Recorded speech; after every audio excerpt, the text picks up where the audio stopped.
नमस्कार, स्वागत आप सभी का। इंडिया न्यूज हरियाणा देख रहे हैं आप और साथ में हूं आपकी कीर्ति कंसल। हम शुरुआत कर रहे हैं हरियाणा विशेष की। किसान आंदोलन का 18वां दिन है।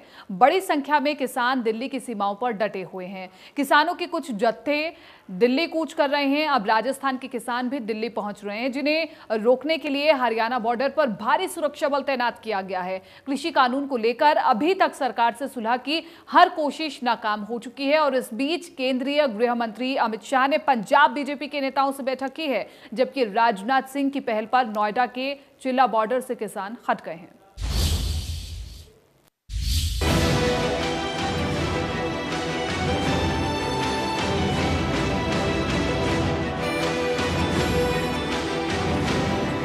कृषि कानूनों के खिलाफ किसानों का आंदोलन लगातार जारी है। किसान संगठनों ने दिल्ली जयपुर राष्ट्रीय राजमार्ग पर जाम लगाकर ट्रैफिक ठप कर दिया। इसकी वजह से दिल्ली जयपुर नेशनल हाईवे जाम हो गया। पुलिस ने बहरोड से वाहनों को डाइवर्ट किया ताकि आम जनता को किसी तरीके की कोई परेशानी ना हो, लेकिन हाईवे पर भारी संख्या में किसान जमा हो गए, जिसकी वजह से नेशनल हाईवे पर लंबा जाम लग गया। दिल्ली जयपुर हाईवे एकमात्र ऐसा हाईवे है जिस पर अभी तक किसानों ने अपना डेरा नहीं जमाया था, लेकिन अब किसानों ने इस हाईवे को भी अपने कब्जे में ले लिया है।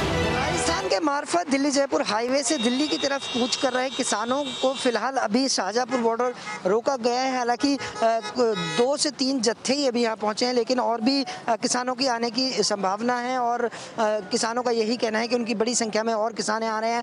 लेकिन उससे पहले हरियाणा पुलिस की तरफ से बॉर्डर पर पूरी तरह से मुस्तैदी बरती जा रही है और आप देख सकते हैं कि यहाँ बैरिकेडिंग की गई है, पुलिस बल को बढ़ाया गया है।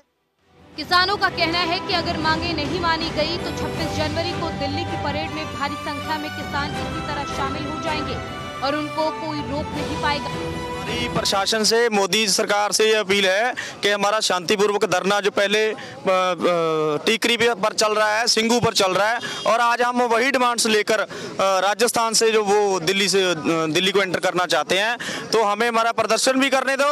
और ये तीनों कानून जो है ये डेथ वारंट है किसान के लिए, ये तीनों कानून सरकार रद्द करे। हमें कोई संशोधन नहीं चाहिए, कोई अमेंडमेंट नहीं चाहिए, ये तीनों कानून पूर्ण रूप से रद्द किए जाएं। और जो एमएसपी की है वो लीगली हमारा राइट जो पूरे देश के किसानों का उनका बनना चाहिए। जो हमारे 8 डिमांड चार्टर हैं उसको माने सरकार। और ये आंदोलन अकेले पंजाब, हरियाणा और राजस्थान का नहीं है, ये पूरे हिंदुस्तान के जन आंदोलन जो बन चुका है। आज हजारों किसान, मजदूर, छोटे दुकानदार, व्यापारी इस आंदोलन से जुड़े हुए हैं और ये तीनों कानून रद्द करवा के मोदी सरकार को घुटने टेकने के लिए मजबूर करेगा। ये आंदोलन बीजेपी की कब्र खोदने का काम। आंदोलन की आड़ में कानून व्यवस्था बिगाड़ने वालों पर पुलिस की पैनी नजर है। विरोध प्रदर्शन के दौरान लोगों पर ड्रोन के जरिए नजर रखी जा रही है। गुरुग्राम से होकर गुजरने वाले दिल्ली जयपुर हाईवे पर पुलिस का पूरी तरह से बंदोबस्त किया गया है ताकि किसानों को दिल्ली जाने से रोका जाए। दिल्ली के तमाम बॉर्डर पर किसान आंदोलन कर रहे हैं। वहीं गाजियाबाद के यूपी गेट पर पिछले 15 दिनों से धरना दे रहे किसान अब दिल्ली की तरफ कूच कर चुके हैं। किसान केंद्र सरकार के खिलाफ नारेबाजी करते हुए दिल्ली बॉर्डर पर लगे पुलिस बैरिकेड तक पहुंच चुके हैं। किसानों का आंदोलन लगातार तेज हो रहा है और ये खबरें लगातार मिल रही हैं कि किसान दिल्ली की तरफ भारी संख्या में कूच कर रहे हैं। एक तस्वीर दिल्ली यूपी की सीमा गाजीपुर बॉर्डर से मैं आपको दिखाता हूं। नेशनल हाईवे 9 पर जो किसान बैठे थे वो अचानक दिल्ली की तरफ चल चुके हैं। उनका कहना है कि वो परेड कर रहे हैं, दिल्ली की तरफ कूच कर रहे हैं। हालांकि उन्होंने ये भी कहा है कि ये सांकेतिक है, अभी वो दिल्ली में नहीं घुसेंगे, लेकिन जिस तरह से वो आगे बढ़ रहे हैं, आप देख सकते हैं हुजूम में वो आगे बढ़ रहे हैं, तो ऐसे में पुलिस ने भी अपनी व्यवस्था कर दी है। नेशनल हाईवे 9 पर गाजियाबाद से दिल्ली की तरफ बढ़ते हुए किसानों को आप देख सकते हैं, इसे उन्होंने फ्लैग मार्च का भी नाम दिया है, जिसमें वो हाथ में झंडे लिए हुए हैं और भारी पुलिस यहां पर तैनात है। पहले से इंटेलिजेंस ने भी इस बात की सूचना दी थी कि दिल्ली की तरफ किसान बढ़ सकते हैं और आप देखिए नारेबाजी करते हुए वो आगे की तरफ बढ़ रहे हैं और एक बड़ा हुजूम किसानों का यहां पर बढ़ता हुआ दिखाई दे रहा है, क्योंकि 14 तारीख की रणनीति भी यहाँ तैयार हुई है कि 14 तारीख को क्या करना है, भूख हड़ताल करनी है। इसके अलावा तमाम जो जिला मुख्यालय है वहां पर प्रदर्शन होना है। आप देखिए जो किसान है वो दिल्ली की तरफ बढ़ चुके हैं और इस समय वो सीमा की तरफ पहुंच गए हैं। और यहाँ देखिए वहां आगे अगर मैं दिखाऊं तो दिल्ली पुलिस ने वह बैरिकेड कर दिया है और वहां पर क्रेन भी लगाई गई है। और किसानों को आप देख सकते हैं भारी संख्या में यहाँ पर मौजूद हैं और वो सरकार के खिलाफ यहाँ लगातार नारेबाजी भी कर रहे हैं, क्योंकि मांग नहीं मानी गई तब तक वो यहाँ डटे रहेंगे, ये बात भी उन्होंने साफ कर दी है। तो किसानों से अगर पूछने की कोशिश करेंगे, आप दिल्ली की तरफ इस समय बढ़ रहे हैं, क्या आगे की रणनीति है? नहीं, ये तो हमारा एक परेड है। परेड यहाँ बॉर्डर तक जाना होता है, वापस फिर आ जाएंगे। तो 26 जनवरी का भी, क्योंकि आपने कहा है उसे परेड का नाम, हाँ ये परेड का नाम है, उसी की तैयारी पे है। 14 तारीख की भी तैयारी है? जी जी, पूरे प्रदेश में। इसमें फ्लैग लिए हुए हैं, आपने फ्लैग मार्च का नाम दिया है? हाँ जी, फ्लैग मार्च का। तो फ्लैग मार्च का भी नाम दिया है। आप देख सकते हैं भारी संख्या में यहाँ किसान हैं जो हाथों में फ्लैग लिए हुए हैं। हालांकि 12 दिन से बंद पड़ा चिल्ला बॉर्डर अब खुल चुका है। एक तरह से कहा जा सकता है कि यूपी के किसानों में आंदोलन को लेकर फूट पड़ गई है, क्योंकि एक गुट अभी भी बॉर्डर पर धरना दे रहा है, रामायण का पाठ किया जा रहा है। लेकिन जो बड़े नेता थे वो राजनाथ सिंह और नरेंद्र तोमर के साथ हुई मीटिंग के बाद पीछे हट गए। किसानों के धरना प्रदर्शन को 18वां दिन मैं मौजूद हूं चिल्ला बॉर्डर पे। अब देख सकते हैं चिल्ला बॉर्डर आज बदला सा नज़र आ रहा है। तमाम यहाँ पर परिस्थितियाँ बदल चुकी हैं। अगर ये कहें कि ये यहाँ जब आंदोलन की शुरुआत हुई थी, चलो दिल्ली, पहुँचो दिल्ली, भारत के सम्मान में किसान मैदान में, यहाँ कल जो बैठक हुई राजनाथ सिंह जी के पास और कृषि मंत्री जी के साथ जो बैठक हुई है, उसके बाद यहाँ का माहौल ही बदल गया।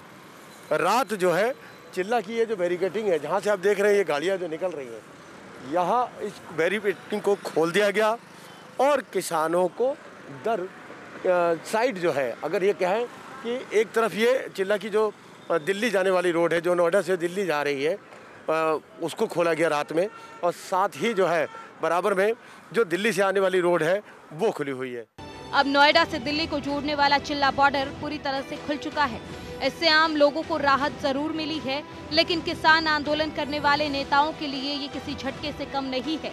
हालांकि भारतीय किसान यूनियन के प्रवक्ता राकेश टिकैत अभी भी कह रहे हैं कि उनका आंदोलन अभी भी जारी है।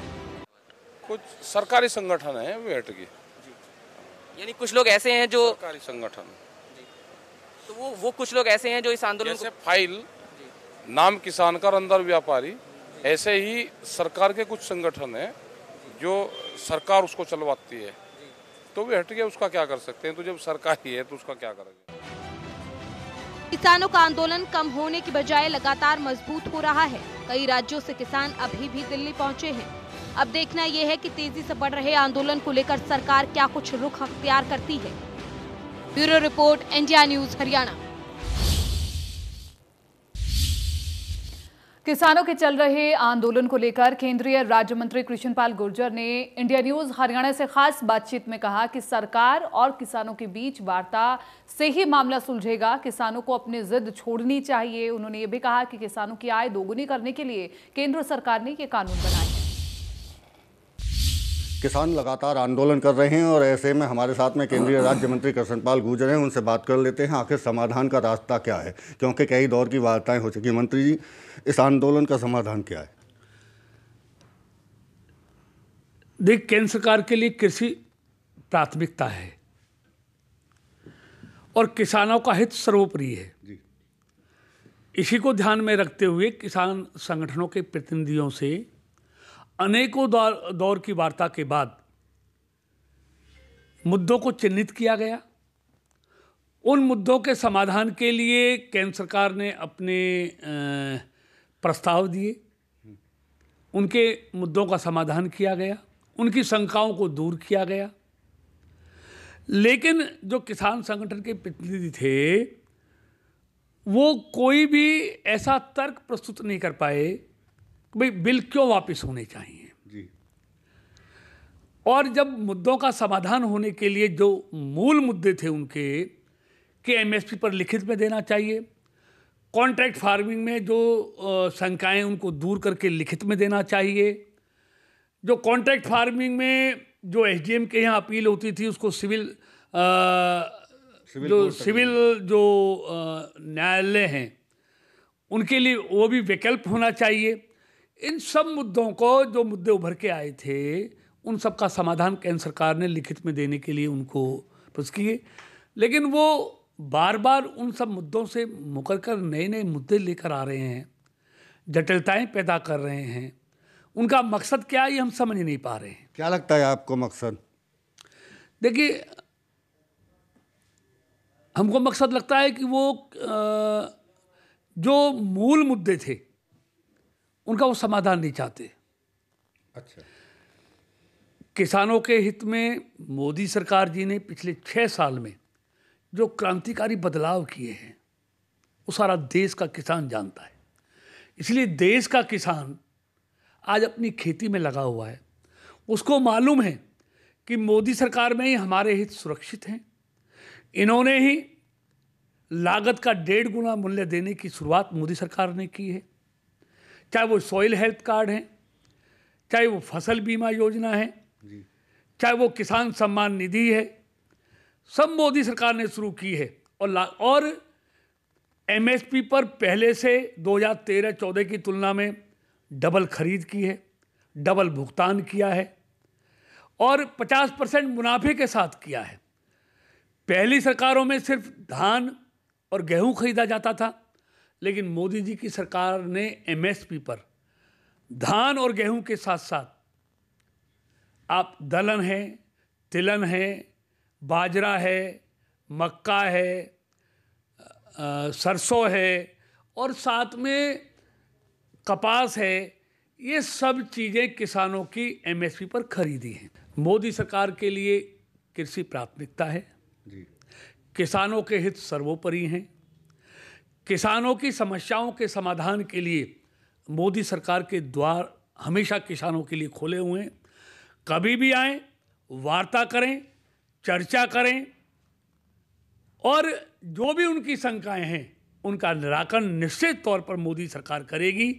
मेरा उनसे निवेदन है कि इस आंदोलन को चर्चा के बाद समाप्त करना चाहिए और किसानों के जो मुद्दे, जो प्राथमिक मुद्दे उन्होंने उठाए थे, जब उनके लिए केंद्र सरकार सहमत हो गई है तो उनको आंदोलन वापस लेना चाहिए और चर्चा से ही इसका कोई समाधान हो सकता है। बिल्कुल, ये थे हमारे साथ में केंद्रीय राज्य मंत्री कृष्णपाल गुर्जर, जिनका साफ तौर से कहना है कि किसी भी आंदोलन का खात्मा वार्ता से हो सकता है और सरकार और किसानों के बीच में वार्ता लगातार आगे बढ़े, इस बात को लेकर वो किसानों से भी अपील करते हुए दिखाई दे रहे हैं। फरीदाबाद से देवेंद्र कौशिक, इंडिया न्यूज। और कुरुक्षेत्र से लोकसभा सांसद नायब सैनी ने किसान आंदोलन पर बोलते हुए कहा कि किसान आंदोलन को कांग्रेसी और देश विरोधी ताकतों ने हाईजैक कर लिया है। उन्होंने कहा कि बीजेपी सरकार किसानों की सच्ची हितैषी है और 2022 तक किसानों की आय दोगुनी करने का वायदा निश्चित तौर पर पूरा होगा। ये 3 कृषि कानून लोकसभा में पारित हुए हैं और लोकसभा के अंदर माननीय अध्यक्ष महोदय द्वारा इस बात का आग्रह सभी राजनीतिक दलों से किया गया कि ये राजनीति का सवाल नहीं है, ये किसान की आय बढ़ाने का सवाल है और इसके ऊपर सामूहिक चर्चा होनी चाहिए, राजनीति नहीं होनी चाहिए। कोरोना का संकट था, उस कोरोना के संकट के अंदर 4 घंटे के लिए वो चर्चा तय हुई, परंतु 4 घंटे नहीं, वो लगभग 10 घंटे तक चर्चा चली।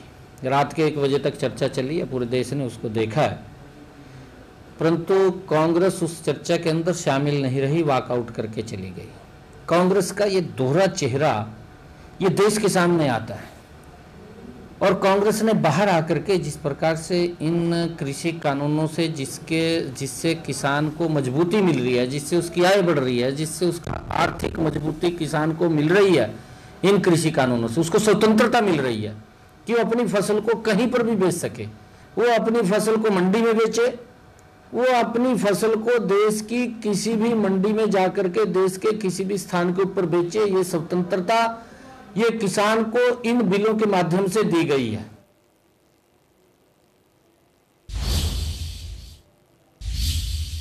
और किसानों के आंदोलन पर बोलते हुए पूर्व सीएम भूपेंद्र सिंह हुड्डा ने कहा कि किसानों को कांग्रेस का पूरा समर्थन है। साथ ही हुड्डा ने कहा कि राज्यपाल विधानसभा का सेशन बुलाएं जिसमें हम अविश्वास प्रस्ताव लेकर के आएंगे।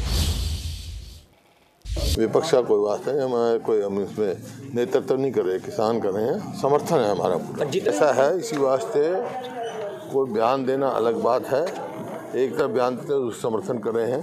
इसी वास्ते विधानसभा का राज्यपाल जी का है, तुरंत सेशन बुलाएं इमरजेंट और अविश्वास प्रस्ताव हम लेके आएंगे, पता लग जाएगा कौन किसानों के साथ।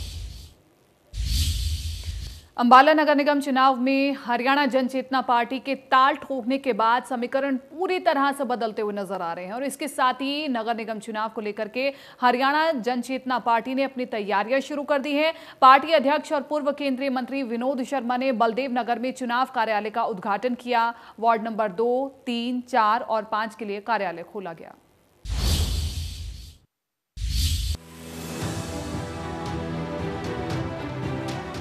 अंबाला नगर निगम चुनाव को लेकर हरियाणा जन चेतना पार्टी ने अपनी तैयारियां शुरू कर दी हैं। पार्टी अध्यक्ष और पूर्व केंद्रीय मंत्री विनोद शर्मा ने बलदेव नगर में चुनाव कार्यालय का उद्घाटन किया। वार्ड नंबर 2, 3, 4 और 5 के लिए कार्यालय खोला गया है। ऑफिस का उद्घाटन हुआ, अच्छे उम्मीदवार आपके सामने आए हैं। कारपोरेशन के चुनाव में हमें देखना है कि आने वाले समय में इस शहर की उन्नति और तरक्की के लिए, यहाँ की सफाई के लिए, यहाँ की सड़कों के लिए, यहाँ के पानी की व्यवस्था के लिए, बिजली की व्यवस्था के लिए और खास तौर पे हमारे नौजवान बच्चों की नौकरियों के लिए क्या प्रावधान हो सकता है। तफसील में नहीं कहता, लेकिन इतना कहना चाहता हूँ कि हम अगले आने वाले 5 वर्षों में कारपोरेशन के जरिए 2000 नौकरियां पक्की लगवाएंगे।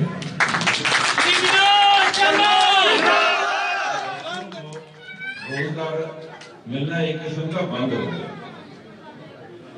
आप लोगों ने जो फैसला करना है कि कौन चलाएगा, तो फैसला कैसे करें?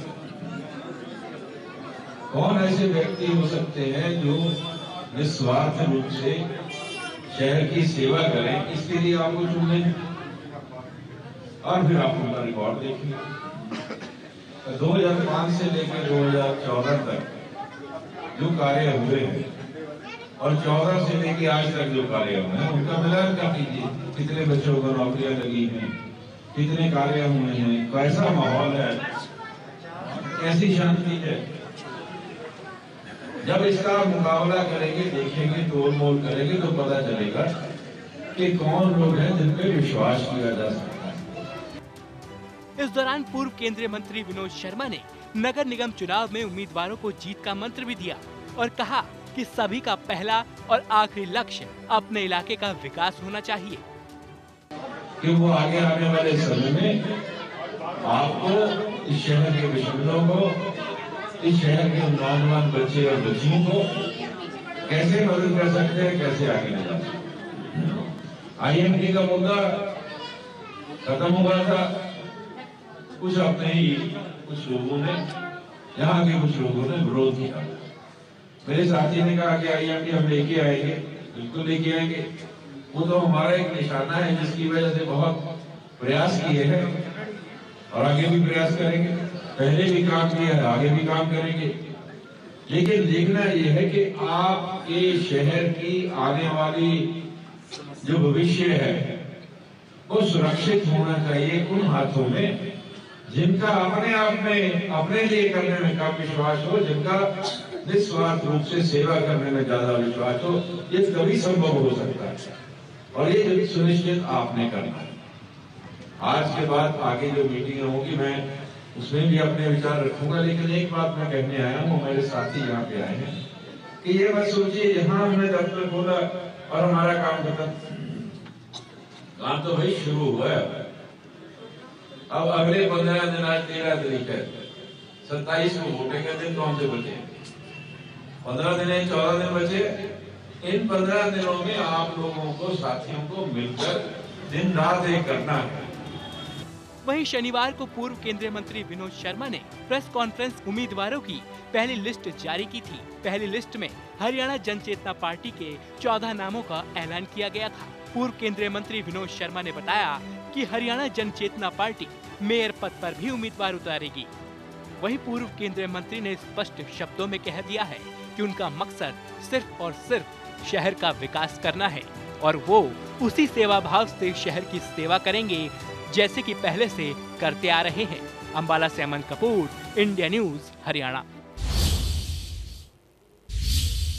फिलहाल हरियाणा विशेष में मेरे साथ इतना ही। दीजिए इजाजत, नमस्कार।